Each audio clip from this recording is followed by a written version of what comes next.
നമസ്കാരം, ന്യൂസ് സ്കാനിലേക്ക് ഏവർക്കും സ്വാഗതം.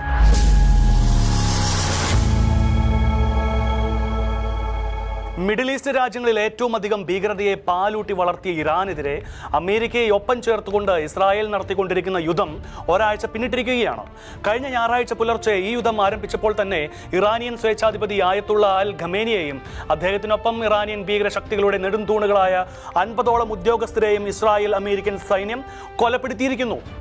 അതുകൊണ്ട് തന്നെ ഇപ്പോൾ നടന്നുകൊണ്ടിരിക്കുന്നത് തലയില്ലാത്ത വാലിന്റെ മരണപരാക്രമങ്ങൾ എന്ന വണ്ണം ഇസ്രായേലിലേക്കും തങ്ങൾ നശിക്കുകയാണെങ്കിൽ അക്കൂട്ടത്തിൽ അടുത്തു കിടക്കുന്ന ഇസ്ലാമിക രാഷ്ട്രങ്ങളെ കൂടെ കൂട്ടുവാൻ ഇറാനിലെ വിപ്ലവ സേനയിലെ അംഗങ്ങൾ ഓരോരുത്തരും തങ്ങൾക്ക് തോന്നുംപടി നടത്തിക്കൊണ്ടിരിക്കുന്ന ദുർബലമായ ആക്രമണങ്ങളാണ്.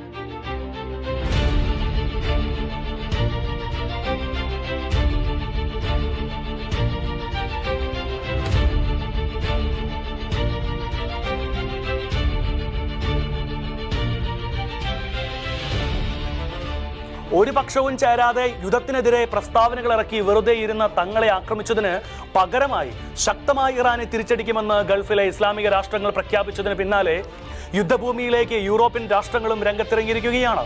ബ്രിട്ടനിലെ അമേരിക്കൻ വ്യോമത്താവളങ്ങളിലേക്ക് ഇറാൻ നടത്തിയ ആക്രമണത്തിന്റെ മറുപടി എന്നോണം ബ്രിട്ടനും ഫ്രാൻസും ജർമ്മനിയും ഇറാനെതിരെ രംഗത്തിറങ്ങി. സൈപ്രസ് ദ്വീപുകളിലേക്കും തുർക്കിയിലേക്കുമൊക്കെ ഇറാൻ ആക്രമണം വ്യാപിച്ചിരിക്കുന്ന സാഹചര്യത്തിൽ നാറ്റോയും യൂറോപ്പും യുദ്ധമുഖത്തേക്ക് ഇറങ്ങുവാൻ നിർബന്ധിതരായിരിക്കുകയാണ്.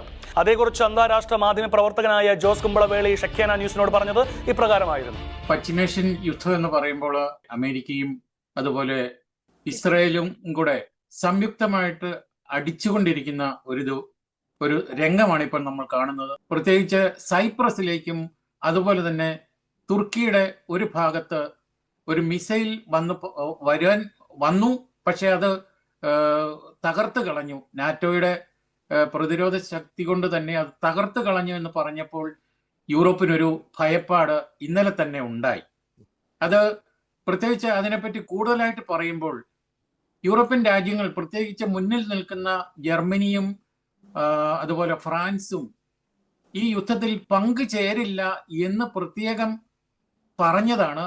പക്ഷെ ഒരു കാര്യം അവിടെ ശക്തമായിട്ട് പ്രതിപാദിച്ചിരുന്നു: എന്തു വന്നാലും ഞങ്ങളുടെ പൗരന്മാരെയോ അതുപോലെ തന്നെ രാജ്യത്തിനോ എന്തെങ്കിലും ഭീഷണി ഉണ്ടായാൽ ഞങ്ങൾ ഇടപെടും എന്നുള്ള ഒരു കൃത്യമായ മുന്നറിയിപ്പ് അവിടെ നൽകിയിരുന്നു. പക്ഷേ ഇന്നലത്തെ ആ സാഹചര്യത്തിൽ, അല്ലെങ്കിൽ സൈപ്രസിന്റെ അവിടോട്ട് പോയിരിക്കുന്ന ആ ഒരു മിസൈലിന്റെ സാന്നിധ്യം അവിടെ വന്നപ്പോൾ ഇവർക്കിത് തിരുത്തേണ്ടി വരും എന്നുള്ള ഒരു അവസ്ഥ ഇനിയും വരും ദിവസങ്ങളിൽ, ഒരുപക്ഷെ ഈ ആഴ്ചയ്ക്കുള്ളിൽ തന്നെ ഉണ്ടായേക്കാം എന്നുള്ള ഒരു സൂചന ഇവിടെ ഉണ്ടായിട്ടുണ്ട്. ഇതിനിടയ്ക്കാണ് ജർമ്മനിയുടെ ചാൻസലർ അമേരിക്കയ്ക്ക് പോയി US പ്രസിഡന്റുമായിട്ട് സംസാരിച്ചു, ചർച്ച ചെയ്തു. ഈ വക കാര്യങ്ങളെല്ലാം തന്നെ അവിടെ വെച്ച് പറഞ്ഞപ്പോഴും അമേരിക്ക ഇടപെട്ടതുകൊണ്ട് ജർമ്മനി നേരിട്ട് ഇടപെടുന്നില്ല എന്ന് ചാൻസലറും വ്യക്തമാക്കിയിട്ടുണ്ട്. പക്ഷേ വേണ്ടി വന്നാൽ, ഒരു അടിവരയിട്ടാണ് പറഞ്ഞത്, വേണ്ടി വന്നാൽ ഞങ്ങളും ഇതിലേക്ക് പ്രവേശിക്കേണ്ടി വരും, പക്ഷെ അതിനുള്ള സാഹചര്യം ഉണ്ടാകാതിരിക്കട്ടെ എന്നാണ് അദ്ദേഹം പറഞ്ഞു വെച്ചത്. അയത്തുള്ള അലി ഖമേനിയുടെ വധത്തെ തുടർന്ന് ജർമ്മനിയിൽ ആകമാനം വളരെയധികം പ്രകടനങ്ങൾ നടന്നു. പക്ഷെ ഇതൊന്നും ഈ ജർമ്മനിക്കെതിരോ അല്ലെങ്കിൽ ഇവിടെ താമസിക്കുന്ന ജനത്തിനെതിരോ അല്ലായിരുന്നു. അദ്ദേഹത്തിന്റെ മരണം ഇവർ ആഘോഷിക്കുകയായിരുന്നു. ഏതാണ്ട് 2 ലക്ഷത്തിലധികം ആളുകൾ തെരുവിലിറങ്ങി ഇറാന്റെ കൊടി പിടിച്ചുകൊണ്ടാണ്. അത് ഇറാൻ ഒരു മതമൗലികവാദിയുടെ കയ്യിൽ നിന്നും ഒരു പക്ഷേ പുറത്തു വരും എന്നുള്ള ഒരു പ്രതീക്ഷയും ആ ഒരു ചിന്തയുമാണ് ഇവരെ സന്തോഷത്തിന്റെ അല്ലെ ഒരു ആഘോഷത്തിലേക്ക് മാറ്റിയതെന്ന് പറഞ്ഞാൽ ഒരിക്കലും തെറ്റാവില്ല. രണ്ടാമത്, ഇവിടെ താമസിക്കുന്ന അല്ലെങ്കിൽ അവിടെ നിന്നും രക്ഷപ്പെട്ട് ജീവനും പ്രാണരക്ഷാർത്ഥം ഓടി അഭയം പ്രാപിച്ച ഒരു രാജ്യം എന്ന നിലയിൽ ജർമ്മനിക്ക് ഇവിടെ താമസിക്കുന്ന ഇറാനിയൻസ്, അതായത് വളരെ പക്വതയോടെ താമസിക്കുന്ന ഇറാനിയൻസ് ഒരിക്കലും ഒരു പേടി സ്വപ്നമല്ല. രണ്ടാമത്, ഇവരൊക്കെ തന്നെ ഇവിടെ വന്നിട്ടുള്ളവര് ഇന്റഗ്രേറ്റ് ചെയ്ത് ജർമ്മനിയുമായിട്ട് ഇന്റഗ്രേറ്റ് ചെയ്ത് ജർമ്മനിയുടെ എല്ലാ മേഖലകളിലും ജോലി ചെയ്ത് ജീവിച്ച് സോഷ്യൽ സെക്യൂരിറ്റിയും അടച്ച്, അല്ലെങ്കിൽ പ്രായമായിട്ടുള്ളവരാണെങ്കിൽ പെൻഷനും വാങ്ങി ജീവിക്കുന്നവരാണെങ്കിൽ കൂടി ഇവർക്കൊരു സ്വപ്നമുണ്ട്, ഞങ്ങളുടെ ഇറാൻ പഴയ പടിയിലേക്ക് പോയാൽ ഞങ്ങൾക്ക് അങ്ങോട്ടൊന്ന് പോകാം, ഞങ്ങൾക്ക് ഞങ്ങളുടെ അൻഗ്യോറി, അതായത് ഞങ്ങളുടെ മറ്റ് കുടുംബക്കാര് അവിടെ ഉണ്ടെങ്കിൽ ഞങ്ങൾക്ക് പോയി അവരെ ഒന്ന് സന്ദർശിക്കാം എന്നുള്ള ഒരു ചിന്ത ഇപ്പോൾ ഇവർക്കുണ്ടായിട്ടുണ്ട്. അപ്പൊ അതുകൊണ്ട് തന്നെ ഒരു പ്രശ്നമില്ലാത്ത രീതിയിൽ ജർമ്മനിയിൽ ഇവർ താമസിക്കുമ്പോൾ ഈ ഒരു ഖമേനിയുടെ മരണം അല്ലെങ്കിൽ വധം ഇവർക്കൊരു വലിയ പ്രതീക്ഷയാണ് നൽകുന്നത്.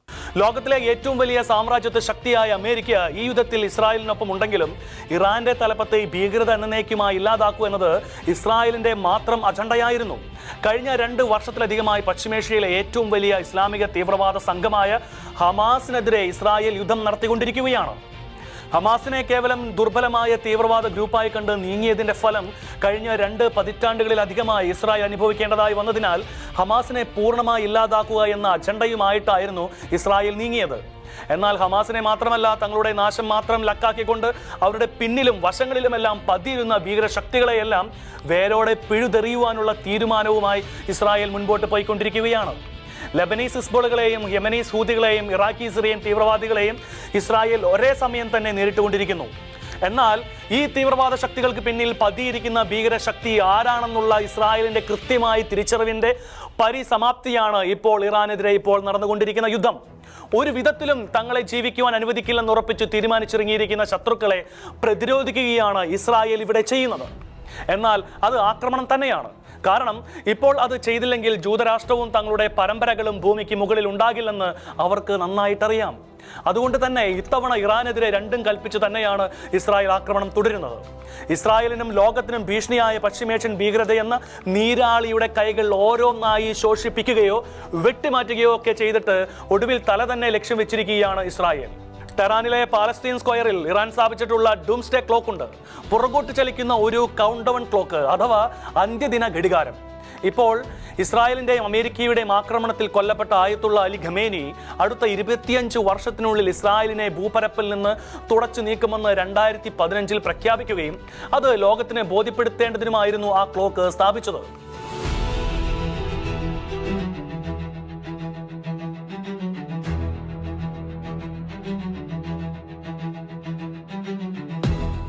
ഈ ക്ലോക്കിന്റെ മുകളിൽ അറബ് ഭാഷയിൽ അടുത്ത 25 വർഷങ്ങൾക്കുള്ളിൽ ഇസ്രായേലിനെ ഭൂമിക്ക് മുകളിൽ നിന്ന് ഇല്ലാതാക്കുമെന്ന ഒരു വാചകം എഴുതിയിട്ടുണ്ട്. അറബിക്കിൽ മാത്രമല്ല, ഇംഗ്ലീഷിലും തങ്ങളുടെ ഉദ്ദേശ ലക്ഷ്യങ്ങളെക്കുറിച്ച് ജൂതന്മാർക്ക് കൂടെ അറിയേണ്ടതിന് ഹീബ്രു ഭാഷയിലും ഈ ഡെത്ത് വാറണ്ട് പ്രദർശിപ്പിച്ചിട്ടുണ്ടായിരുന്നു. സാധാരണ ക്ലോക്കുകൾ പോലെ സമയം അറിയിക്കുക എന്നതായിരുന്നില്ല ആ ക്ലോക്കിന്റെ ദൗത്യം. മറിച്ച് 2040 നിശ്ചിത തീയതി ലക്ഷ്യമാക്കിക്കൊണ്ട് ആ ക്ലോക്ക് പിന്നിലേക്ക് ഓടിക്കൊണ്ടിരിക്കുകയായിരുന്നു. ക്ലോക്കിന്റെ പ്രധാന ഭാഗത്ത് സെക്കൻഡുകൾ ഉൾപ്പെടെ കുറഞ്ഞുകൊണ്ടിരിക്കുന്ന ഒരു ഡിജിറ്റൽ ടൈമർ ഉണ്ട്. ആ ക്ലോക്കിലേക്ക് നോക്കുന്നവർക്ക് ഇസ്രായേൽ എന്ന രാജ്യം ഭൂമുഖത്ത് നിന്ന് അപ്രത്യക്ഷമാകുവാൻ ഇനി എത്ര ദിവസങ്ങളും മണിക്കൂറുകളും ബാക്കിയുണ്ടെന്ന കാര്യമാണ് ഉറപ്പായിക്കൊണ്ടിരുന്നത്. ഈ ക്ലോക്ക് അനുസരിച്ച് ഇനിയും ഇസ്രായേലിന് അവശേഷിക്കുന്നത് കേവലം 14 വർഷങ്ങൾ മാത്രമാണ്. കഴിഞ്ഞ ജൂണിൽ ഇസ്രായേൽ ഇറാനെ ആക്രമിച്ചപ്പോൾ തിന്മയുടെ പ്രതീകമായ ഈ ക്ലോക്ക് തകർന്നടിഞ്ഞു എന്ന വാർത്ത വന്നിരുന്നു. എന്നാൽ ആ ക്ലോക്കിന്റെ ദൃശ്യങ്ങൾ അതിനുശേഷവും ഇറാൻ പുറത്തുവിട്ടുകൊണ്ട് അത്തരം വാർത്തകൾ നിഷേധിച്ചിരുന്നു. അതെന്തൊക്കെയായാലും ഒരു രാജ്യം മറ്റൊരു രാജ്യത്തിന്റെ നാശമാണ് തങ്ങളുടെ ലക്ഷ്യമെന്ന് പ്രഖ്യാപിച്ചുകൊണ്ട് അതിനുവേണ്ടി രാജ്യത്തിന്റെ ഹൃദയഭാഗത്ത് ഒരു ക്ലോക്ക് ഉയർത്തി സ്ഥാപിച്ചിട്ട് അതിന്റെ ചുറ്റും അട്ടഹസിക്കുന്നത് ലോകത്ത് ഒരിടത്തും കണ്ടിട്ടില്ല. ഇസ്രായേലിന്റെ ദേശീയ പതാക അവരെക്കാൾ അധികമായി പ്രിന്റ് ചെയ്യുന്നത് ഇറാനാണെന്നും സ്കൂളുകളിലും ഓഫീസുകളിലും പൊതുനിരത്തുകളിലുമെല്ലാം നിലത്തിട്ട് ചവിട്ടാനായിരുന്നു അത് ഉണ്ടാക്കിയിരുന്നത് കൂടെ അറിയുമ്പോഴാണ് ഇസ്രായേൽ എന്ന ജൂതരാഷ്ട്രത്തോട് ഇറാൻ വെച്ച് പുലർത്തിയ പകയും അവരുടെ നാശം മാത്രം ലക്ഷ്യം വെച്ചുള്ള അവരുടെ നീക്കങ്ങളും എത്രത്തോളം ഭീകരമായിരുന്നു എന്ന് തിരിച്ചറിയുന്നത്. ആ ലക്ഷ്യം പൂർത്തീകരിക്കുവാൻ ആണവായുധങ്ങൾ നിർമ്മിക്കുവാൻ തുടങ്ങിയിട്ടുള്ളത് തങ്ങളെ തന്നെ ലക്ഷ്യം വെച്ചിട്ടെന്നതിൻ്റെ ഡോക്യുമെന്റുകൾ മൊസാദ് ഇറാനിൽ നിന്നും ചോർത്തുകയും അക്കാര്യം ഇസ്രായേൽ അമേരിക്കയെയും ലോകരാജ്യങ്ങളെയും ബോധ്യപ്പെടുത്തുന്നത് 2018-ലാണ്. അന്ന് മുതലാണ് അമേരിക്കയും ഇറാനും തമ്മിലുള്ള ബന്ധം കൂടുതൽ വഷളാകുന്നത്. ഇറാൻ ആണവായുധം ഉണ്ടാക്കി തങ്ങളെ ഒടുക്കി കളയുന്നതുവരെ നോക്കിയിരിക്കുവാൻ ഇസ്രായേൽ എന്നല്ല ലോകത്തിലെ ഒരു രാജ്യങ്ങൾക്കും അതിന് കഴിയില്ല. അങ്ങനെയാണെങ്കിൽ ഇറാന്റെ മുന്നറിയിപ്പിൻ പ്രകാരം ജൂതന്മാർ എല്ലാവരും കൂടെ മരണം ഏറ്റുവാങ്ങുന്ന ദിനമെണ്ണി കഴിയുവാൻ ഇസ്രായേൽ ഭരണാധികാർക്ക് കഴിയുകയില്ല എന്ന അതിജീവനത്തിന്റെ ന്യായമാണ് ഇസ്രായേൽ ഈ യുദ്ധസമയത്ത് ഉയർത്തുന്നത്. ജൂതരാഷ്ട്രത്തെ ഭൂപടത്തിൽ നിന്ന് തുടച്ചു നീക്കാതെ വിശ്രമമില്ലെന്ന് ഉറക്കെ പ്രഖ്യാപിച്ച ഖമേനിയെ കൃത്യമായി അടയാളപ്പെടുത്തി ഇസ്രായേൽ ചാരസംഘടനയായ മൊസാദിന്റെ കഴുകൻ കണ്ണുകൾ ടെഹ്റാനിലേക്ക് അങ്ങിങ്ങുമോളം അരിച്ചിറങ്ങുന്നുണ്ടായിരുന്നു. ആ കാര്യം ആരും അറിഞ്ഞിരുന്നില്ല. മൊസാദിനൊപ്പം അമേരിക്കൻ ചാരസംഘടനയായ CIA കൂടെ ചേർന്നതോടെ ആ സിംഹ ഗർജനമെന്ന ഓപ്പറേഷൻ വിജയകരമായി നടപ്പിലാക്കുകയായിരുന്നു. വർഷങ്ങളോളം ടെഹ്റാനിലെ ട്രാഫിക് ക്യാമറകളും മൊബൈൽ നെറ്റ്വർക്കുകളും ഹാക്ക് ചെയ്തുകൊണ്ടായിരുന്നു ഇസ്രായേൽ ഈ ലക്ഷ്യത്തിലേക്ക് എത്തിയത്. ടെഹ്റാനിലെ നിരീക്ഷണ അടിസ്ഥാന സൗകര്യങ്ങളിൽ നുഴഞ്ഞു കയറിയ വർഷങ്ങളോളം നീണ്ടുനിന്ന ഒരു ഇന്റലിജൻസ് ഓപ്പറേഷനിലൂടെ വർഷങ്ങളായി തകരാറിലായി കിടന്ന ട്രാഫിക് ക്യാമറകളെ ഹാക്ക് ചെയ്ത് അതിലൂടെ തങ്ങളെ ഇല്ലാതാക്കുമെന്ന് വെല്ലുവിളിച്ചവരുടെ ചിത്രങ്ങൾ എൻക്രിപ്റ്റ് ചെയ്ത് ടെൽ അവീവിലെയും തെക്കൻ ഇസ്രായേലിലെയും സെർവറുകളിലേക്ക് കൈമാറിക്കൊണ്ട് ടെൽ അവീവ് പോലെയോ ജെറുസലേം പോലെയോ ടെഹ്റാനെ ഇസ്രായേൽ സേനയ്ക്ക് അവർ സുപരിചിതമാക്കി. ഇസ്രായേലും അമേരിക്കയും സംയുക്തമായ പ്രസിഷൻ അറ്റാക്കിങ്ങിലൂടെ കൃത്യം ഖമേനിയുടെ കൊട്ടാരത്തിലേക്ക് തന്നെ ആദ്യം ബോംബുകൾ വർഷിക്കുകയായിരുന്നു. അടുത്ത 25 വർഷങ്ങൾക്കുള്ളിൽ ഭൂപരത്തിൽ നിന്ന് ഇസ്രായേലിനെ തുടച്ചുമാറ്റുമെന്ന് പ്രഖ്യാപിച്ചവരെ തുടച്ചുമാറ്റിയ ഇസ്രായേലിന്റെ ഓപ്പറേഷന് വേണ്ടി വന്നത് കേവലം വെറും 60 സെക്കൻഡുകൾ മാത്രമായിരുന്നു. ഇസ്രായേലിന്റെയും അമേരിക്കയുടെയും ഈ സംയുക്ത ആക്രമണത്തിന്റെ പിന്നാലെ തിരിച്ചടികളുമായി ഇറാൻ രംഗത്തിറങ്ങുകയും അതിപ്പോഴും തുടരുകയുമാണ്. എന്നാൽ അമേരിക്കയുടെ വ്യോമ താവളങ്ങൾ സ്ഥിതി ചെയ്യുന്നു എന്ന ഒറ്റ കാരണം മാത്രം മുൻനിർത്തിയാണ് ഇറാൻ ഗൾഫ് രാഷ്ട്രങ്ങളിലേക്ക് ആക്രമണം നടത്തിക്കൊണ്ടിരിക്കുന്നത്. നമ്മുടെ നാട്ടിൽ നിന്നും അനേകായിരങ്ങൾ ജോലി സംബന്ധമായി പാർക്കുന്ന ഗൾഫിലെ സ്ഥിതിഗതികളെക്കുറിച്ച് ശക്തമായ ആശങ്കകൾ തന്നെയാണ് ഉയരുന്നത്. അതിൽ വ്യക്തത വരുത്തിക്കൊണ്ട് ഷെക്കേന ചർച്ചയിൽ മാധ്യമപ്രവർത്തകൻ ലിസി കെ ഫെർണാണ്ടസ് പറഞ്ഞത് ഇപ്രകാരമായിരുന്നു. അവരുടെ ഒരു പ്രത്യേകത, ഇപ്പൊ ഞാൻ ഏറ്റവും അഭിമാനത്തോടെ എനിക്ക് പറയാൻ്റെ ഒരു കാര്യമാണ്, നമ്മൾക്ക് അവിടെ ആരാധനാ സ്വാതന്ത്ര്യം അല്ലെങ്കിൽ നമ്മുടെ സമാധാനത്തോടെ ജീവിക്കാനുള്ള അവസരം എല്ലാം UAE ഗവൺമെന്റിനെയൊക്കെ പറഞ്ഞു കഴിഞ്ഞാൽ ഈ ദിവസങ്ങളിൽ നിങ്ങൾ തന്നെ കാണും. അവിടെ ഭരണാധികാരികൾ ജനങ്ങളുടെ ഒപ്പം മോളുകളിലൊക്കെ ഇറങ്ങി ചെല്ലുകയാണ്.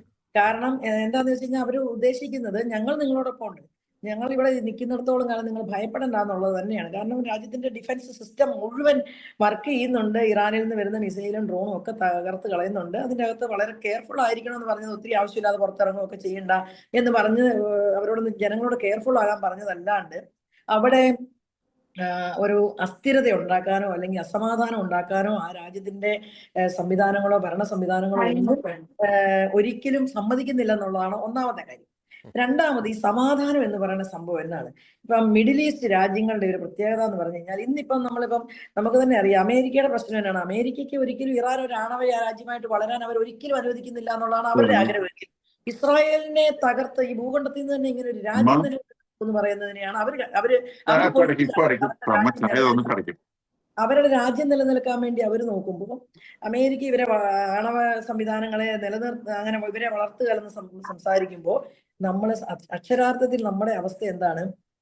ഒന്നും ഒരു തെറ്റും ചെയ്യാത്ത അല്ലെങ്കിൽ സമാധാനത്തോടെ ജീവിക്കണമെന്ന് ആഗ്രഹിക്കുന്ന മിഡിൽ ഈസ്റ്റ് അതിന്റെ സമാധാനം മുഴുവൻ തകർക്കാൻ ശ്രമിക്കുന്നു എന്നുള്ളതാണ്.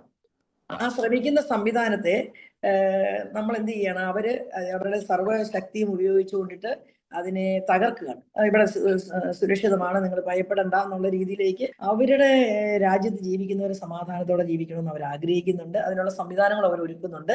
എന്നാൽ അതിനെ ഈ അതിതീവ്രമായ മത സംവിധാനങ്ങൾ അല്ലെങ്കിൽ ആശയങ്ങൾ ഒരിക്കലും സമാധാനം നിലനിർത്താൻ വേണ്ടി ശ്രമിക്കുന്നില്ല എന്നുള്ളതാണ് ഒരു സത്യം. അവിടെ നമ്മൾ ചിന്തിക്കേണ്ട ഒരു സാധനം ഇന്ത്യയുടെ പക്വപൂർണമായ ഓരോ വാക്കുകളുമാണ്. ഇന്ത്യ പറയുന്ന ഓരോ വാക്കും നമ്മൾ നോക്കുമ്പോൾ നമുക്ക് മനസ്സിലാവും അവിടെ ജീവിക്കുന്ന കോടിക്കണക്കിന് ജനങ്ങളെ കൂടെ ചിന്തിച്ചുകൊണ്ടിട്ട് നമ്മുടെ രാജ്യത്തിന്റെ പ്രധാനമന്ത്രിയോ അല്ല നമ്മുടെ രാജ്യമോ പറയുന്ന ഓരോ വാക്കും വളരെ ചിന്തിച്ചിട്ടും ഗൗരവപൂർവ്വമാണ്. ഇവിടെ മാധ്യമങ്ങൾ എടുത്തിട്ട് കളിക്കുന്ന അതേ സംഭവമൊന്നും അവിടെ പേടിയില്ല. എന്നാൽ അവരെല്ലാം കുറച്ച് കെയർഫുൾ ആണ്. അതോടൊപ്പം തന്നെ അവർ സാധനങ്ങളൊക്കെ മേടിച്ച് നമ്മുടെ വീടുകളിലൊക്കെ സാധനങ്ങളുണ്ട്. അതിന്റെ ഒന്നും ഒരു പ്രശ്നം അവിടെ ഇല്ല. കടകളൊക്കെ ഇന്ന് എന്നോട് എന്റെ മോന്റെ വൈഫ് എന്നെ വിളിച്ചപ്പോൾ പറഞ്ഞു, മമ്മി ഇവിടെ കരാമയിലൊക്കെ പഴയതുപോലെ തന്നെയാണ്, ആൾക്കാരെല്ലാം നിറച്ച് ഇറങ്ങുന്നുണ്ട്, ജോലിക്ക് ഇറങ്ങുന്നുണ്ട്, അങ്ങനെ ഒരു സമാധാനത്തോടെ തന്നെയാണ്. മമ്മി ഒന്നോടി ഒന്ന് വിഷമിക്കരുത് എന്ന് പറഞ്ഞു എന്നോട്. കാരണം നമുക്ക് ഇവിടുത്തെ ചില ചാനലൊക്കെ തുറന്നു കഴിയുമ്പോഴത്തേനും ഇപ്പൊ ഷെക്കൈന വെക്കുന്ന ഒരു ക്വാളിറ്റിയോ അല്ലെങ്കിൽ അതിന്റെ ഒരു ചോദ്യമൊന്നും അല്ലല്ലോ, ഇവിടെ തകർക്കുകയാണല്ലോ. അപ്പൊ ഇവിടുത്തെ ആരെങ്കിലും ഒക്കെ മിഡിൽ ഈസ്റ്റിലുണ്ട്. നമുക്ക് നമ്മുടെ സഹോദരങ്ങൾ ലോകത്തിന്റെ എവിടെയെല്ലാം ഉണ്ട്. നമുക്ക് ആരെ ഉപേക്ഷിക്കാൻ പറ്റുക? നമുക്ക് ഇസ്രായേലിൽ ആളുണ്ട്, ഇറാനിൽ സഹിതം നമുക്ക് ആൾക്കാരുണ്ട്, നമ്മുടെ സഹോദരങ്ങൾ ജീവിക്കുന്നുണ്ട്. ഇനി മലയാളിയാണോ ഇന്ത്യക്കാരനാണോ എന്നല്ലോ, മനുഷ്യൻ എന്നുള്ള നിലയ്ക്ക് ആരും മരിക്കരുതെന്ന് ആഗ്രഹിക്കുന്ന, അല്ലെ യുദ്ധം കൊണ്ട് ഒരു നാശം ഉണ്ടാകല്ലേ എന്ന് ആഗ്രഹിക്കുന്നവരാണല്ലോ നമ്മളൊക്കെ, അല്ലെ? അപ്പൊ അതുകൊണ്ട് തന്നെ ഇപ്പം നിലവിൽ GCC സമാധാനത്തോടെ പോകുന്നു. പിന്നെ സമാധാനം ശാശ്വതമാകണമെങ്കിൽ ഈ യുദ്ധങ്ങൾ അവസാനിക്കണം. അത് ഇന്നിപ്പം ആര് ജയിക്കുന്നു അവർ മിടക്കരാന്ന് പറയുമെങ്കിലും നാളെ അടുത്തൊരു സബ്ജക്റ്റുമായിട്ട് ഇറങ്ങാനൊന്നും ബുദ്ധിമുട്ടൊന്നുമില്ല. അപ്പോൾ ശാശ്വതമായ ഒരു സമാധാനത്തിന് വേണ്ടി പൊരുതുന്ന അല്ലെങ്കിൽ അതിനാഗ്രഹിക്കുന്ന ഭരണ സംവിധാനങ്ങൾ ഉണ്ടാകേണ്ടതാണ് നമ്മുടെ ആവശ്യകത. ഇറാനിയൻ പൗരന്മാരായ ജനങ്ങളും ആ രാജ്യത്തേക്ക് ചെന്ന കുടിയേറ്റക്കാരും ന്യൂനപക്ഷക്കാരായ ജനങ്ങളും ആയത്തുള്ള ഖമേനിയുടെയും ആദ്യത്തെ ഖൊമേനിയുടെയും കിരാതമായ ഭരണമുറകൾക്ക് കീഴിൽ അനുഭവിച്ചത് സമാനതകളില്ലാത്ത പീഡനങ്ങളും പ്രതിസന്ധികളുമാണ്. പല്ലവികളുടെ ഭരണത്തിൽ ഇറാൻ പുരോഗതിയിലേക്ക് കുതിക്കുമ്പോൾ കമ്മ്യൂണിസ്റ്റുകളുടെ സഹായത്തോടെ ഇറാനിലെ മതതീവ്ര വിശ്വാസികളെ ഇളക്കി വിട്ടുകൊണ്ട് ഭരണത്തെ അട്ടിമറിച്ചായിരുന്നു ഖൊമേനി ഭരണം പിടിച്ചെടുത്തത്. എന്നാൽ അധികാരത്തിലേക്ക് എത്തിയ ശേഷം കമ്മ്യൂണിസ്റ്റുകളെ തൂക്കിലേറ്റുകയും ഇറാനികളെ ക്രൂരമായി പീഡിപ്പിച്ച് അമർത്തി ഭരിക്കുകയുമായിരുന്നു ആ സ്വേച്ഛാധിപതികൾ ചെയ്തുകൊണ്ടിരുന്നത്. അവരുടെ ഭരണ വെറിയുടെ ക്രൂരതകൾക്കെതിരെ ആരെങ്കിലും ശബ്ദമുയർത്തുകയോ പ്രതിഷേധിക്കുകയോ ചെയ്താൽ ക്രൂരമായ മരണമായിരുന്നു അവരെ കാത്തിരുന്നത്. ഏകദേശം 1 കോടി ഇറാനികളാണ് ഈ ഖൊമേനിയെ പേടിച്ചോടി രക്ഷപ്പെട്ട് US-ലും യൂറോപ്യൻ രാജ്യങ്ങളിലും പശ്ചിമേഷ്യയിലെ അയർ രാജ്യങ്ങളിലും അഭയം തേടിയത്. ലോകത്ത് ഏറ്റവും കൂടുതൽ വധശിക്ഷകൾ നടപ്പിലാക്കിയ ക്രൂരമായ റെക്കോർഡ് ഇറാനിലെ ഈ സ്വേച്ഛാധിപത്യ ഭരണകൂടത്തിന് തന്നെയാണ്.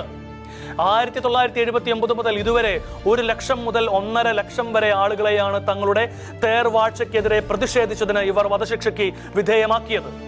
ഇറാനിലെ മുൻ പ്രസിഡന്റായിരുന്ന ഇബ്രാഹിം റൈസി അറിയപ്പെട്ടിരുന്നത് ടെഹ്റാനിലെ കശാപ്പുകാർ എന്നായിരുന്നുവെങ്കിൽ ഒറ്റ ദിവസം 800-ലധികം പേരെ തൂക്കിക്കൊല്ലുവാൻ വിധിച്ച ഇവരുടെ സപ്പോർട്ടറായ ജഡ്ജിയാണ് മരണത്തിന്റെ ന്യായാധിപൻ എന്നറിയപ്പെട്ട അബുൽ ഖാസിം സലാവതി. ഇത്ര ക്രൂരമായ ഭരണമായിരുന്നിട്ടും ആ ഭരണകൂടത്തിനെതിരെ കഴിഞ്ഞ 25 വർഷങ്ങൾക്കുള്ളിൽ 10 വർഷം പ്രക്ഷോഭങ്ങൾ നടത്തിക്കൊണ്ട് തങ്ങളുടെ നാളുകളെ സുരക്ഷിതമാക്കുവാൻ ഇറാനിലെ ജനങ്ങൾ തെരുവിലിറങ്ങിയിരുന്നു. ആ പ്രക്ഷോഭങ്ങളുടെ എല്ലാം മുൻപിൽ നിന്നവരെ മുഴുവൻ ക്രൂരമായി വധശിക്ഷയ്ക്ക് വിധേയരാക്കുകയായിരുന്നു ഇറാനിയൻ ഭരണകൂടം. തെരുവുകളിലേക്ക് മാത്രം കൊല്ലപ്പെട്ടത് 1,00,000-ലേറെ പേരായിരുന്നു. ആധുനിക ടെക്നോളജിയും സർവലൈൻസ് ക്യാമറകളും തോക്കും തടവറകളും ക്രൂരമായ പീഡനമുറകളും വധശിക്ഷകളും ഉപയോഗിച്ച് പൗരസമൂഹങ്ങളെ മുഴുവൻ അടിച്ചമർത്തുന്ന രീതി തന്നെ ഇവിടെയും ആവർത്തിക്കപ്പെട്ടു. ക്രൂരമായ നരഹത്യകളും ചോരക്കളികളുമായി രാജ്യത്തെ മനുഷ്യരുടെ സ്വൈര്യ ജീവിതത്തിന് തടസ്സമായി നിന്ന ഇറാനിലെ കഴിഞ്ഞ 3 പതിറ്റാണ്ടുകൾ പോലെ ആയിരുന്നില്ല അതിനു മുമ്പുള്ള പല്ലവികളുടെ കാലത്ത്. അന്ന് വളരെ പുരോഗമന ചിന്തകളോടെ യൂറോപ്യന്മാരെ പോലെ ജീവിച്ചിരുന്ന ഒരു ജനതയായിരുന്നു അവർ. പല്ലവികളെ അട്ടിമറിച്ച് ദൈവത്തിന്റെ പ്രതിപുരുഷന്മാർ എന്ന് അവകാശപ്പെട്ടുകൊണ്ട് ഖൊമേനിമാർ ഭരണം ഏറ്റെടുത്തോടെ ഇറാൻ ജനതയുടെ ചരിത്രം മാറിമറഞ്ഞു. ഇറാന്റെ യഥാർത്ഥ പ്രശ്നം ഏകാധിപതികളായ ഖൊമേനിമാർ മാത്രമായിരുന്നു. അതുകൊണ്ട് അവർ ഇറാനിലെ തങ്ങളുടെ സ്വേച്ഛാധിപത്യ ഭരണം അവസാനിക്കുന്നു എന്ന് ബോധ്യമായതോടെ അതേ ഇസ്ലാമിക രാഷ്ട്രങ്ങളെ കൂടെ കൂട്ടുവാൻ അലക്ഷ്യമായി പോലും അവരെ ആക്രമിക്കുകയാണ് ചെയ്തത്. കാര്യങ്ങൾ കൈവിട്ട് പോയതുപോലെയുള്ള ഇറാന്റെ ഇത്തരം പ്രവൃത്തികൾ ഇപ്പോൾ വലിയ ഭീതിയാണ് ലോകത്തിന് സമ്മാനിച്ചിരിക്കുന്നത്. അതേക്കുറിച്ച് ഷെക്കേന ചർച്ചയിൽ പങ്കെടുത്ത അന്താരാഷ്ട്ര മാധ്യമ പ്രവർത്തകനായ ജോസ് ജോൺ മല്ലികശ്ശേരി പറഞ്ഞത് ഇപ്രകാരമായിരുന്നു. അത് ഡേ 1 മുതൽ അത് വളരെ ക്ലിയർ ആണ്. അവരുടെ നേതൃത്വം ആ 1ാമത്തെ ദിവസം തന്നെ തുടച്ചു നീക്കപ്പെട്ടു. അതോടെ കോർഡിനേഷൻ ഇല്ലാതായി. അപ്പൊ അതുകൊണ്ടാണ് ഈ ഗൾഫ് രാജ്യങ്ങളൊക്കെ ആക്രമിക്കപ്പെടുന്ന ഒരു വലിയ സ്ട്രാറ്റജിക് ഫെയിലിയറിലേക്ക് ഇറാൻ ചെന്നുപെട്ടത്. അപ്പൊ പിന്നെ IRGC-യിലുള്ളത് ലോക്കൽ കമാൻഡേഴ്സ് ആണ്. അവര് വലിയ വർഗീയ ഫീലിംഗും കാര്യങ്ങളും ഒക്കെ ഉള്ള ഷിയ സുന്നി അത്തരം വിരോധങ്ങൾ സൂക്ഷിക്കുന്നവര്, അമേരിക്കയുമായി കൂട്ടുകെട്ടുണ്ടാക്കി വലിയ സാമ്പത്തിക നേട്ടം നേടിയ GCC രാജ്യങ്ങളോട് വലിയ അസൂയ ഉള്ളിൽ പുലർത്തുന്നവര്. അപ്പൊ സ്വാഭാവികമായിട്ടും അവരുടെയൊക്കെ ബുദ്ധിയിലെ ശരിയെന്ന് തോന്നിയ സ്ഥലങ്ങളിലേക്കൊക്കെ അവർ മിസൈലുകൾ വായിച്ചു എന്നുള്ളതാണ് ഞാൻ വിചാരിക്കുന്നത്. അല്ലാതെ അവരെല്ലാവരോടും കൂടി അമേരിക്കനെ നാളെ പിടിച്ചു നിർത്തി ഈ യുദ്ധം നിർത്തിച്ചേക്കും എന്നുള്ള ഒരു സ്ട്രാറ്റജിക് കാൽക്കുലേഷനിൽ അവരങ്ങനെ ചെയ്തു എന്നതിനേക്കാളേറെ അവര് ഒരു കോമൺ ഒരു നേതൃത്വം ഇല്ലാത്ത ഒരു സാഹചര്യത്തിൽ ഓരോരുത്തരും അവരവർക്ക് യുക്തമെന്ന് തോന്നിയ രീതിയിലുള്ള തീരുമാനങ്ങൾ എടുത്തുകൊണ്ട് അവരവർക്ക് വിരോധമുള്ള സ്ഥലങ്ങളിലേക്ക് അവരവരുടെ കൺട്രോളിലുള്ള മിസൈലുകൾ അയച്ചു എന്ന് വേണം വിചാരിക്കാം. കാരണം ഇവിടെ ഇന്റലിജൻസ്, ഇവരുടെ കമ്മ്യൂണിക്കേഷൻ നെറ്റ്വർക്കുകൾ മുഴുവൻ അമേരിക്കയും ഇസ്രായേലും ആദ്യത്തെ ദിവസങ്ങളിൽ തന്നെ തകർത്തിരുന്നത്. അത് കൂടുതൽ തകർക്കുന്നുണ്ട്. ഞാൻ കഴിഞ്ഞ ദിവസം ഒരു വീഡിയോ ഞണ്ടിന്റെ കാല് മുറിക്കുന്നവരാണ്. ഇത് ഓരോരോ കാലുകളായിട്ട് മുറിച്ചുകൊണ്ടിരിക്കുകയാണ്. പിന്നെയും ഓരോരോ കാര്യങ്ങൾ ബാക്കിയുണ്ടാവും. പക്ഷേ പ്രധാനപ്പെട്ട കാര്യങ്ങളെല്ലാം അവർ ആദ്യമേ അച്ചീവ് ചെയ്ത് കഴിഞ്ഞു. അപ്പൊ അവർക്ക് പ്രധാനമായിട്ട് അവർക്ക് ചെയ്യേണ്ടത് ഇസ്രായേലിനെ ആക്രമിക്കുക എന്നുള്ളതായിരുന്നു. അത് അവർ കഴിയും വിധം ചെയ്തു. അത് ഒന്നാമത്തെ ദിവസം വലിയ തോതിൽ, രണ്ടാമത്തെ ദിവസം കുറഞ്ഞു, മൂന്നാം ദിവസം കുറഞ്ഞു, ഓരോ ദിവസം കഴിയുന്നത് കുറഞ്ഞു വരുന്നു. അപ്പൊ നമ്മളുടെ അനാലിസിസുകളിൽ പറയുന്നത് പോലെ ഇറാന്റെ ഫയറിംഗ് പവർ, അവരുടെ ഫയറിംഗ് പവർ എന്ന് പറയുന്നത് മിസൈലാണ് അവർ ഫയർ ചെയ്യുന്നത്. അവരുടെ ഫയറിംഗ് പവർ ഇപ്പൊ നമ്മൾ പറഞ്ഞ 86% കട്ട് ചെയ്യപ്പെട്ടു എന്നുള്ളതാണ്. അപ്പൊ അതിന്റെ അർത്ഥം മിസൈലുകൾ തീർന്നുപോയി എന്നതിനേക്കാളേറെ മിസൈലുകൾ ലോഞ്ച് ചെയ്യാനുള്ള സംവിധാനങ്ങൾ തീർന്നുപോയി എന്നാണ്. പിന്നെ അവരിപ്പം ഞാൻ പറഞ്ഞല്ലോ, ഞാൻ കഴിഞ്ഞ ഒരു വീഡിയോയിൽ പറഞ്ഞതുപോലെ ഇവരിപ്പോ ഏകദേശം ആ ഹൂത്തികളുടെ ഒരു നിലവാരത്തിലേക്ക് താണിരിക്കുകയാണ്. കാണുന്ന ആരെയും ആക്രമിക്കുക, എന്നിട്ട് അവര് ഇവിടെ ഉണ്ട് എന്ന് അറിയിക്കുക. അതാണ് ഇപ്പൊ ഓരോരോ രാജ്യങ്ങളെ പുതുതായിട്ട് ആക്രമിക്കുന്നത് നമ്മൾ മനസ്സിലാക്കുന്നത്. ടർക്കിനെയൊക്കെ ആക്രമിക്കുക എന്ന് പറഞ്ഞാൽ ടർക്കി ഇവരോട് പരമാവധി ചേർന്ന് നിൽക്കുന്ന രാജ്യമാണ്. ഇവർക്ക് എപ്പോഴും സപ്പോർട്ട് കൊടുക്കുന്നത്. എർദോഗൻ തന്നെ ഒരു വർഗീയ തീവ്രവാദിയാണ്.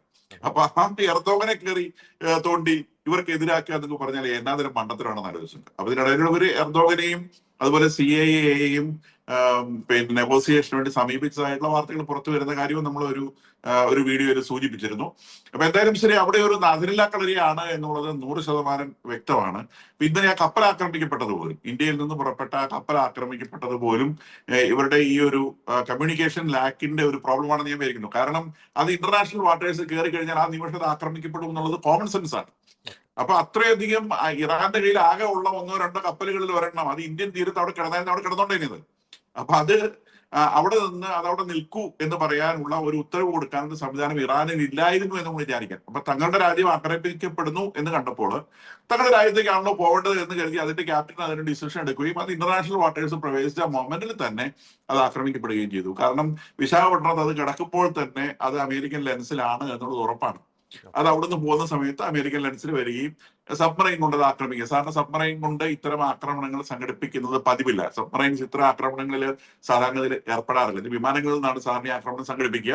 അത് അവിടെ ചൈനയുടെ കണ്ണുകൾ അവിടെ ധാരാളം ഉള്ളത് കൊണ്ട് വിമാനത്തിൽ നിന്നുള്ള ആക്രമണം റിസ്കി ആയതുകൊണ്ടാണ് സബ്മറൈൻ ഉപയോഗിച്ച് ചെയ്തതെന്നും വേണം നാം വിചാരിക്കാൻ. കൂടാതെ ഇന്ത്യൻ ഓഷ്യനിലുള്ള ആക്റ്റീവായിട്ടുള്ള അമേരിക്കൻ സബ്മറൈനുകളുടെ സാന്നിധ്യവും ഇതിൽ നമ്മൾ തിരിച്ചറിയേണ്ടതൊന്നും മനസ്സിലാക്കണം. കാരണം സബ്മറൈൻ എന്ന് പറഞ്ഞാൽ 1 മിനിറ്റ് കൊണ്ട് പാഞ്ഞു നിർത്തുന്ന സാധനമല്ല, അത് ആ പ്രദേശത്ത് ഒരെണ്ണം ഉണ്ടായിരിക്കണം. എന്നാണ് അത് ചെയ്യാൻ സാധിക്കും.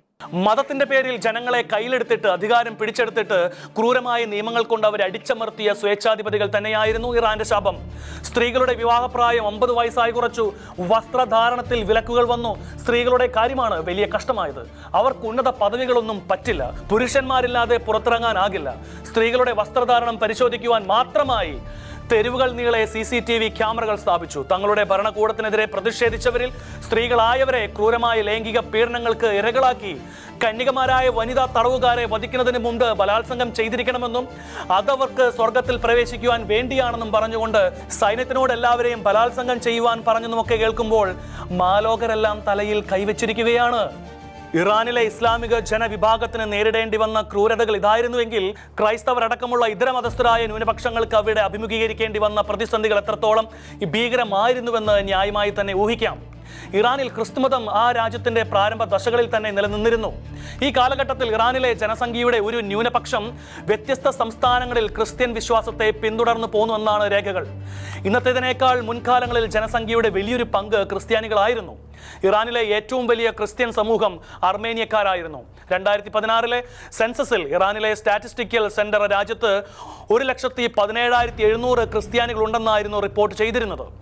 ഇസ്ലാമിക ഭൂരിപക്ഷ രാജ്യമായ ഇറാനിൽ മെട്രോ സ്റ്റേഷന് ദൈവമാതാവിന്റെ പേര് നൽകിക്കൊണ്ട് ഭരണാധികാരികൾ ശ്രദ്ധേയരാകുകയും ചെയ്തിരുന്നു. ടെഹ്റാനിലെ മെട്രോ സ്റ്റേഷനാണ് പേർഷ്യൻ ഭാഷയിൽ മറിയം ഇ മൊക്കാദാസ് അഥവാ പരിശുദ്ധ കന്യകാ മറിയം എന്ന പേര് നൽകിയിരിക്കുന്നത്. പുതുക്കി പണിത സ്റ്റേഷനിൽ ക്രിസ്തീയ സൂചനകൾ നൽകുന്ന രൂപം സഹിതമാണ് ഈ പേര് നൽകിയിരിക്കുന്നത്. അർമേനിയൻ ക്രിസ്ത്യൻ സമൂഹത്തിന്റെ പ്രധാന കേന്ദ്രമായ സെന്റ് സർക്കീസ് അർമേനിയൻ കത്തീഡ്രൽ സമീപത്തായിരുന്നു ഈ മെട്രോ സ്റ്റേഷൻ. കാര്യങ്ങൾ ഇങ്ങനെയൊക്കെ ആയിരുന്നുവെങ്കിലും ഇറാനിലെ സ്വേച്ഛാധിപത്യ ഭരണകൂടത്തിൽ നിന്ന് ക്രൈസ്തവർക്ക് ഏറ്റുവാങ്ങേണ്ടി വന്നത് കടുത്ത പീഡനങ്ങളായിരുന്നു. ക്രൈസ്തവരുടെ വിശ്വാസം അനുഷ്ഠിക്കുന്നതിനോ ആചരിക്കുന്നതിനോ ഒന്നും സ്വാതന്ത്ര്യമില്ലാത്ത വിധത്തിൽ ക്രൂരമായിട്ടായിരുന്നു അവർ വിചാരണ ചെയ്തുകൊണ്ടിരുന്നത്.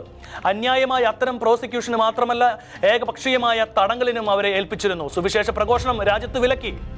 ഇസ്ലാം മതം ഉപേക്ഷിച്ച് ക്രിസ്തു മതത്തിലേക്ക് വന്നവർക്ക് ക്യാപിറ്റൽ പണിഷ്മെന്റ് നൽകി. കഴിഞ്ഞ വർഷം പുറത്തു വന്ന വാർത്ത അനുസരിച്ച് ഇറാനിൽ ക്രൈസ്തവ വിശ്വാസം മുറുകെ പിടിച്ച 5 ഇറാനിയൻ ക്രൈസ്തവരെ 50 വർഷത്തിലധികം വർഷങ്ങളിലേക്ക് തടവ് ശിക്ഷയ്ക്ക് വിധിച്ചു എന്നാണ് കണക്ക്. ഈ 5 വ്യക്തികൾക്ക് 5 പതിറ്റാണ്ടുകൾ നീളുന്ന വിധത്തിലുള്ള തടവ് ശിക്ഷകൾ ലഭിച്ചതാകട്ടെ മാമോദീസ, പ്രാർത്ഥന, ക്രിസ്മസ് ആഘോഷിക്കൽ തുടങ്ങിയ സാധാരണ വിശ്വാസപരമായ കാര്യങ്ങളുമായി പ്രവർത്തിച്ചു എന്ന് പറഞ്ഞുകൊണ്ടായിരുന്നു.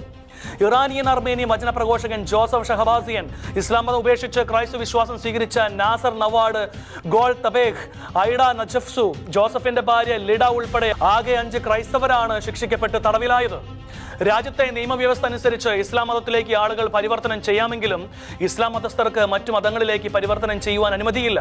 ഇങ്ങനെ ചെയ്താൽ ഇത് ശരീഅത്ത് നിയമപ്രകാരം വധശിക്ഷ പോലെ ലഭിക്കുവാൻ സാധ്യതയുള്ള കുറ്റമാണ്. എന്നാൽ പീഡനങ്ങൾ ശക്തമായി പെരുകിക്കൊണ്ടിരുന്നുവെങ്കിലും ഒന്നും രണ്ടുമല്ല, അനേകായിരം ഇസ്ലാം മതസ്ഥർ ഇസ്ലാം ഉപേക്ഷിച്ച് ക്രൈസ്തവ വിശ്വാസം സ്വീകരിക്കുന്നതായുള്ള വിവിധ റിപ്പോർട്ടുകൾ രാജ്യത്ത് നിന്ന് പുറത്തു വരുന്നുണ്ടായിരുന്നു.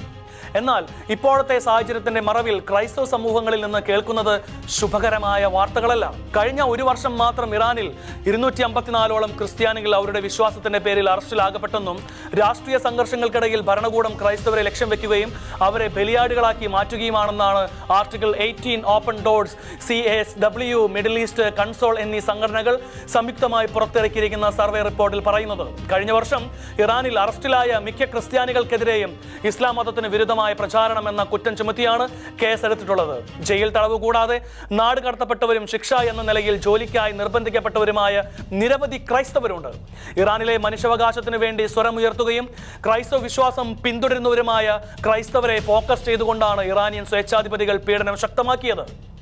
ഏതാനും ആഴ്ചകൾക്കപ്പുറത്ത് ഇറാനിൽ ആഭ്യന്തര കലാപം ശക്തമായിരുന്നപ്പോൾ ആ പ്രക്ഷോഭങ്ങളുടെ മറവിൽ 20ഓളം ക്രൈസ്തവരെ വെടിവെച്ചു കൊന്നതായിരുന്നു യുദ്ധത്തിന്റെ കെടുതികൾക്ക് തൊട്ടു മുൻപുണ്ടായ ക്രൈസ്തവ വംശഹത്യ. ഭരണകൂടത്തിനെതിരെ അരങ്ങേറിയ പ്രകടനങ്ങൾക്കിടെ ഫയറിംഗ് ഉണ്ടായപ്പോൾ ഇസ്ലാം മതം ഉപേക്ഷിച്ച് ക്രൈസ്തവ വിശ്വാസം സ്വീകരിച്ച് 2 പേർ ഉൾപ്പെടെ 19 ക്രൈസ്തവർ ദാരുണമായി കൊല്ലപ്പെട്ടു.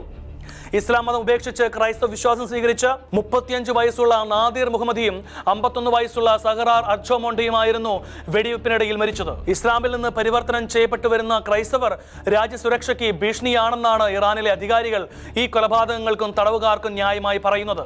ടെഹ്റാനിലെ റവല്യൂഷണറി കോടതി പ്രസ്താവിച്ചിരിക്കുന്ന ശിക്ഷാ നിയമ വ്യവസ്ഥകൾ അനുസരിച്ച് ക്രൈസ്തവ കൂട്ടായ്മകൾ, പ്രാർത്ഥനാ സമ്മേളനങ്ങൾ, ജ്ഞാനസ്നാനം, ബൈബിൾ വിതരണം എന്നിവയുമായി ബന്ധപ്പെട്ടുള്ളതെല്ലാം വലിയ കുറ്റകൃത്യങ്ങളായി തന്നെയാണ് കണക്കാക്കിയിരിക്കുന്നത്. ക്രൈസ്തവരെ അമേരിക്കയുടെയും ഇസ്രായേലിന്റെയും ചാരന്മാർ എന്ന് മുദ്രകുത്തി തടവിലാക്കുന്ന പ്രവണത കഴിഞ്ഞ 2 വർഷങ്ങളായി വർദ്ധിച്ചിട്ടുണ്ട്. യുദ്ധം ശക്തമായിരിക്കുന്ന ഈ ഘട്ടത്തിലും ക്രൈസ്തവർ നേരിടുന്നത് കൊടിയ പീഡനങ്ങൾ തന്നെയാണ്. ഇറാനിലെ ക്രൈസ്തവർ സമാനതകളില്ലാത്ത പ്രതിസന്ധികളിലൂടെ കടന്നു പോകുകയാണ്. ഈ ഒരു സാഹചര്യത്തിൽ ഐക്യരാഷ്ട്രസഭയുടെ ഇടപെടൽ തേടി നിയമസംഘടനയായ America Centre for Law Justice എന്ന സംഘടന രംഗത്ത് വന്നിരിക്കുകയാണ്.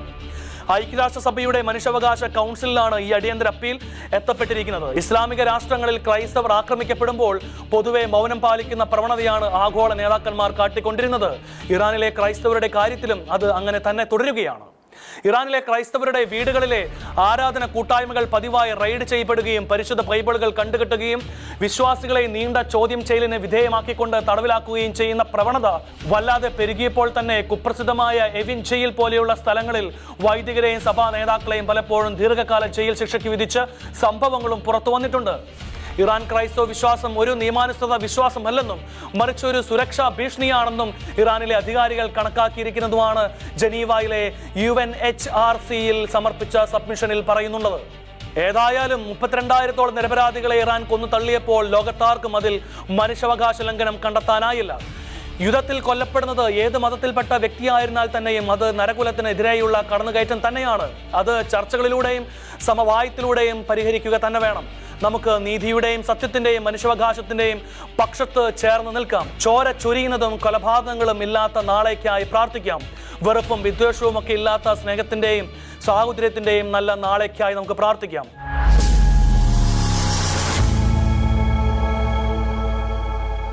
ന്യൂസ് സ്കാൻ സമാപിക്കുന്നു. ഇനി അടുത്തയാഴ്ച.